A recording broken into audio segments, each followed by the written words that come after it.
नमस्कार. सुमित्रा बोधवानी या आपल्या चॅनलवर तुमचं मनापासून स्वागत आहे. मित्रांनो, ध्येयहीन आयुष्य म्हणजे सुकाणू नसलेलं जहाज, जे लाटांच्या प्रवाहावर फक्त हेलकावे खात राहतं. पण ज्याच्याकडे मोठे ध्येय आणि ते गाठण्याची दुर्गम्य इच्छाशक्ती असते, तोच प्रतिकूल परिस्थितीतही स्वतःचा मार्ग शोधून काढतो. आजच्या कथेमध्ये आपण एका अशाच प्रेरणेचा प्रवास पाहणार आहोत, जो आपल्याला ध्येय गाठण्यासाठी लागणाऱ्या जिद्दीची आणि संयमाची जाणीव करून देईल. चला तर मग सुरू करूया आजची ही विशेष कथा.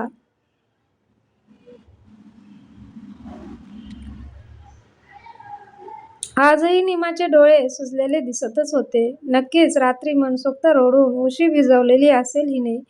हे रमा आजीने हेरलं. खरं तर अशी परक्यांकडे आसरीत आली तेव्हापासूनच तिचे डोळे केविलवाणी झालेले आजीने ओळखले होते. पण नवीन जागा, नवीन माणसं म्हणून रडू येत असेल हिला असं वाटून आजी दुर्लक्ष करत होती. पण आज महिना झाला तरी पोरगी काही रुळत नाही हे बघून दुपारी झोपाळ्याकडे अंग टाकत आजीने निमाला हाक मारलीच.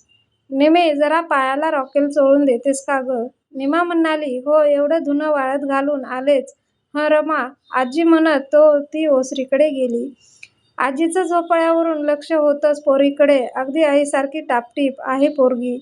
कपडा सुद्धा अगदी झटकून फटकून एक सुरकुती पडणार नाही याची काळजी घेत वाळत टाकते. पण देवाने हिचं जगणं सुरकतून टाकलं. गावाकडे आपल्या वाड्यावर कितीतरी वर्ष हिची आई काम करायची, पण इकडे शहरात आलोन मग जरा संपर्क कमी झाला होता. पण मध्येच हिची आई गेली आणि गावातल्या तरण्यांची नजर ह्या पोरीकडे वळलेली पाहून आबाने फोन करून गळ घातली, "आजपर्यंत तुमच्या घरी चाकरी आम्ही दोघांनी इमान्याने इथपर्यंत केली होती. आता ह्या पोरीला कामावर ठेवा. तिचं लगीन होईस्तोवर इतर आंटीच नजरांनी माझं लेकरू भिवून चाललं आहे. 2-1 वर्ष सांभाळा. लय उपकार होतील. पण पगार नाही दिला तरी चालल, पण आश्रय द्या." असं म्हणत एक दिवस भर पावसाची निमी आपल्याकडे आली. चिंब भिजलेली, जराशी भेदरलेली, अगदी एखाद्या हरणीच्या पाडसासारखी टपोरे पाणीदार डोळे फिरवत बघत होती. आपल्या दोन्ही सुनांची बाळंतपणं सगळी कामं तिच्या आईने चोख केली होती. त्यामुळे त्यांनाही हिची सहानुभूती होतीच. आणि शिवाय 2 वेळचं जेवण आणि थोडी जागा झोपायला दिली की सारं निभावणार होतं.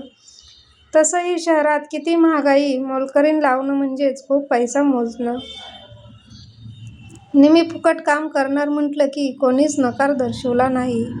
हिच्याच वयाच्या आपल्या नाती किती मुक्त जगतात आणि ही बिचारी परिस्थितीने दबलेली अगदी हताश होऊन जगते हे आजीला खटकत होतं.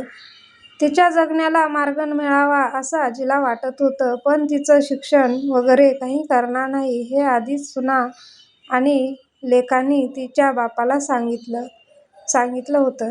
तशी 10वी झाली बस, आणखीन कशाला शिकायचं हेही बापाच्या मनात होतंच. पण आता आश्रय एवढंच लक्षात ठेवा हेही मोठ्या सुनेने तेव्हा ठणकावून सांगितलं होतं. तो शब्द घेऊनच तर निमी वागत होती. ताटात दिलेलंच खायची. कुठलाही हावरटपणा नाही, काही मागणं नाही, फक्त एक आवड छान होती पोरीची. लोकरीची फुलं बनवत बसायची. वेळ मिळाला की कोपऱ्यात अडकलेल्या पिशवीत ती गावाकडून तिच्या घेऊन आलेल्या जगात काहीतरी लोकरीचे रंगीबेरंगी तुकडे घेऊन आणि एक पेन्सिल होती. पेन्सिलवरची फुलं निमा सुरेख बनवायची, पण लोकरीच्या सुंदर रंगाची एकही रंग स्वतःच्या चेहऱ्यावर घ्यायची नाही. सतत उदास. आजी तिला 1-2 वेळा म्हणाली, "ह्या फुलांचे हार कर, विठ्ठल मंदिरात भजनाला येणाऱ्या बायका घेतील. पण इतकं ऑर्डर घेण्यासारखं आपल्याला जमणार नाही." हे निमाने आजीला सांगितलं होतं. सगळं येतं असून भीतीने आणि आई गेल्याच्या दुःखाने निमा काळवंडत होती. आजीला तेच खटकत होतं. हिच्यात जगण्याची ओढ निर्माण करायला हवी. हिची आई किती आशादायी होती. आजीला आठवलं, अपघातात आपली लेक गेली तेव्हा आपल्याला मानसिक हिच्या आईने उभा केलं होतं. कदाचित त्या वेळेचे हे ऋण आपण फेडायला हवे. आज तर बोलूनच हिच्याशी म्हणत अजूनही आजी झोपड्यावर तिची वाट बघत होती.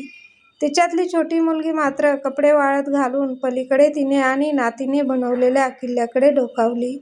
तिथेच थोडी रेंगाळली. आजीने परत जरा जरबेने हाक मारली, "अगं निमे, येतेस का? येतेस ना?"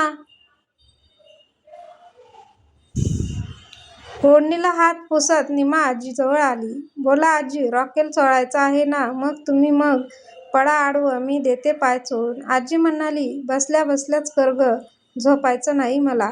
"बरं." म्हणत निमा झोपाळ्याजवळ बसली. कोवळ्या पोरीकडे बघून आजीला एकदम गहिवरून आलं. तिच्या डोक्यावर हात फिरवत आजी म्हणाली, "निमे, तुला इथे करमत नाही का? तू खूपच शांत शांत असतेस." निमाला आजीच्या स्पर्शाने आईची आठवण झाली. किती दिवसात असा मायेचा स्पर्श आपल्याला झालाच नव्हता. ती आजीकडे बघून म्हणाली, "आजी, इथे मला काही कमी नाही, पण सतत आश्रिताचा ठपका घेऊन वावरावं लागतं ना, ते नकोसं वाटतं हो मला. पण कोणाची तक्रार नाही करायची, पण वाटतं स्वतः काही करावं. हे असं उदार जगणं नको. 2-1 वर्षात आबा माझं लगीन करतील आणि परत त्या नवऱ्याकडे आश्रित जगणं सुरू होईल." आजीने तिच्या बोलण्याचा तोच धागा पकडला आणि तिला समजावलं, "बघ, काल तू आणि माझी नात मिळून दिवाळीचा किल्ला करत होत्या. खरं तर दिवाळी अजून आठवडाभर असली तरी त्याची तयारी तुम्ही आधीपासूनच सुरू केली होती. किल्ल्यासाठी विटा, माती आणली, ती चाळली, विटकरीची भुगा करून ठेवलात, चिखलाचे मावळे बनवलेत, जागा चांगली निवडली, त्या किल्ल्याला ऊन, वारा, पाऊस लागू नये म्हणून काळजी घेतली आणि किल्ल्यावर लख्ख उजेडाची सोय केली. छोट्या पणत्या ठेवून आता किल्ला रात्रीच्या अंधारात उजळून निघेल ना?"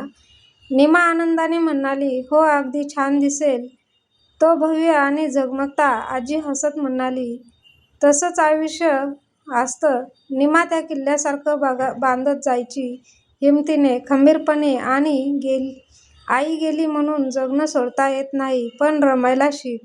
आपल्याला येत असलेल्या गोष्टींच्या किल्ल्याच्या मातीत विटांसारख्या उपयोगी कर. मेहनतीची भक्कम तटबंदी उभी कर. नव्या स्वप्नांच्या दिशेने जाणारे मावळे जागोजागी उभे कर, जे आलेल्या संकटाशी झुंजून पुढे सरकतील, सतत नव्या स्वप्नांकडे."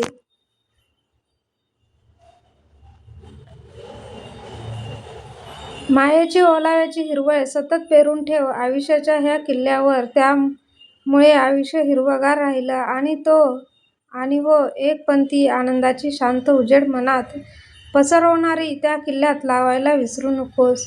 आजीचे हे बोलणं अंगावर प्राजक्ताची फुलं घरंगळली तसं निमाला वाटत होतं. आणि तेवढ्यात किल्ल्याला कोणीतरी ती छोटी पंथी पेटवली होती. किल्ला सोनेरी दिसत होता. निमाला तो प्रकाश आपल्या मनात खोलवर झिरपला असं वाटलं. आता तिचे डोळे वेगळ्या सुतारात चमकत होते. आता हा किल्ला आयुष्यात मजबूत राहणार हे आजीला मनोमन जाणवलं. आणि आजीने त्या मिणमिणत्या दिव्याला हात जोडले. तर मित्रांनो, आजच्या या सुमित्रा बोधवाणी मधून आपण हेच शिकलो की तुमचं ध्येय कितीही मोठं का असेना, जर तुमची मेहनत प्रामाणिक असेल तर यश मिळवणं अशक्य नाही. लक्षात ठेवा, ध्येयाकडे जाणारं पहिलं पाऊलच तुमच्या यशाची खात्री देतं. तुम्हाला आजची ही कथा कशी वाटली? तुमच्या आयुष्यातील सर्वात मोठे ध्येय कोणते आहे? आम्हाला कमेंटमध्ये नक्की सांगा. जर हा व्हिडिओ तुम्हाला आवडला असेल तर याला लाईक करा आणि तुमच्या मित्रांनाही प्रेरित करण्यासाठी हा व्हिडिओ शेअर करा. अशाच मनाला भिडणाऱ्या आणि प्रेरणादायी कथा ऐकण्यासाठी सुमित्रा बोधवाणी या चॅनेलला आजच सबस्क्राईब करा. पुन्हा भेटूया एका नवीन कथेसह. तोपर्यंत स्वतःच्या ध्येयावर ठाम राहा. धन्यवाद.